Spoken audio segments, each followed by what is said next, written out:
On Thursday last week over here where the big red candle is, gold price dropped quite a lot in one day from the top over 1980 to the bottom at around the 1943 or so. And as I mentioned in my previous video, 1940 would have been a pretty nice level to manage your risks in case the gold price continues down into the last drop into the end of this intermediate cycle, giving us an intermediate cycle low.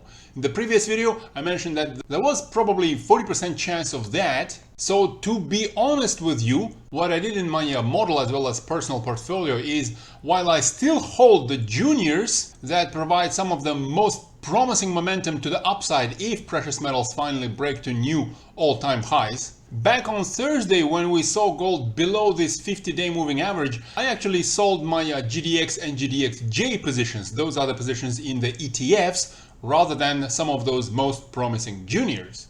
Now though, as time moves on and we don't see the intermediate cycle low scenario unfolding, we don't see gold dropping all the way down below the 200-day moving average, there is more of a chance that gold is just giving us a bit of a bull flag over here. So the probability of that extended intermediate cycle continuing down into the intermediate cycle low sometime into August or September has decreased, perhaps from 40% chance down to say around 20% chance. And again, while I do hold the positions in some of the most promising juniors, I want to see some sort of a confirmation of this bull flag before I re-enter into the GDX and GDXJ ETFs. So once I see gold above, say, somewhat around number of 1980, that's when I will probably re-enter back into the precious metals ETFs. Before we see that though, the scenarios are as follows. Within the remaining 80% chance, which implies that we have seen the intermediate cycle low in late June. So if we are already in a new intermediate cycle, a couple of scenarios that might play out with, let's say, equal probability, each with around, I would say, 40% chance, is either this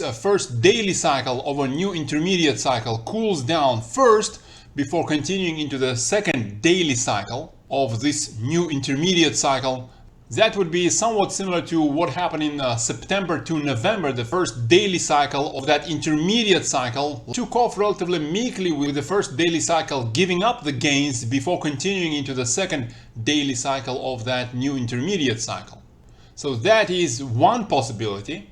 And the second possibility is that this first daily cycle of a new intermediate cycle will continue higher after breaking out of this bull flag, top somewhere in the second half of August, and come down into the relatively modest daily cycle low after the usual duration of around a couple of months. That would be somewhat similar to what happened in the previous intermediate cycle.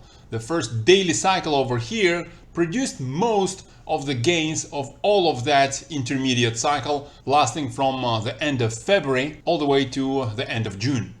So in this second scenario, that of course would just be the first daily cycle of a new intermediate cycle, and after a bit of a cool down, perhaps retesting some of the previous resistance zones around 1980, I would still expect a push up into the second daily cycle of that new intermediate cycle.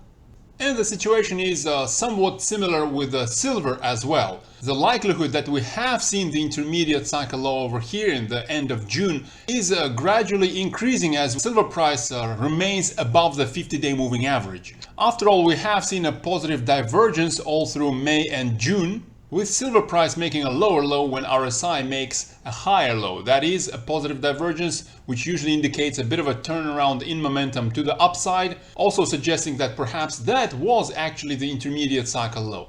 The implication being that there is again probably 80% chance that we're not going to create new lows, even if this ongoing first daily cycle of a new intermediate cycle does give up most of the gains.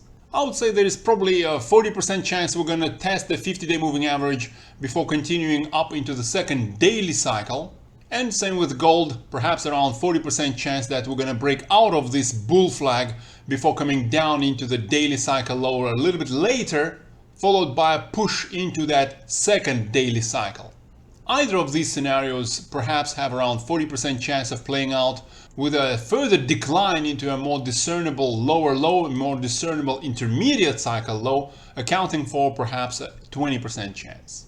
Looking at the optimism index in gold, again, as I mentioned in my previous video, I wouldn't really be worried before this optimism index comes much closer to the level of 70 or perhaps even beyond that. We see that all through the second half of 2019, all the way up to the first half of last year, the intermediate cycle tops usually came with this optimism index close to 70 or above.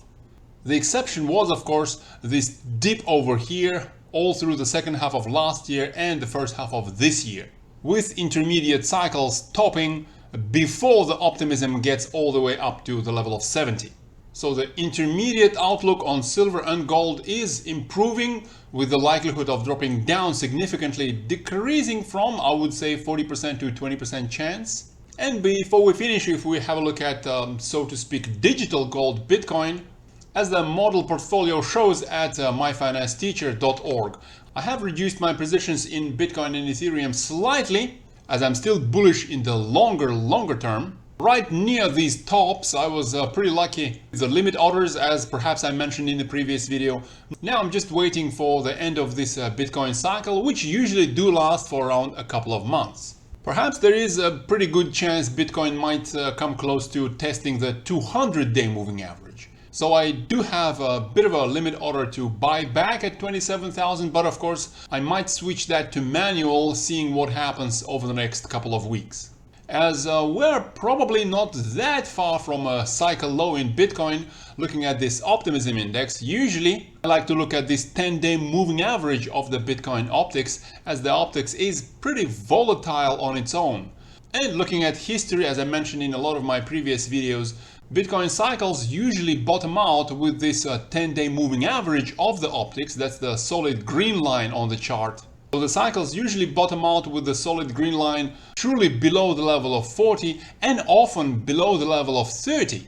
And over the last several days, this 10-day moving average of the optics has dropped below 40.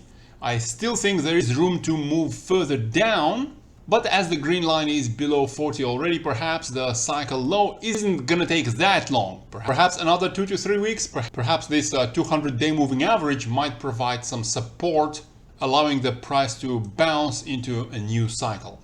But that's only my expectation. Remember that nobody knows the future, so I do wonder, what do you think about the outlook for gold as well as Bitcoin? Let me know down in the comments below. Have a terrific Tuesday. Bye bye.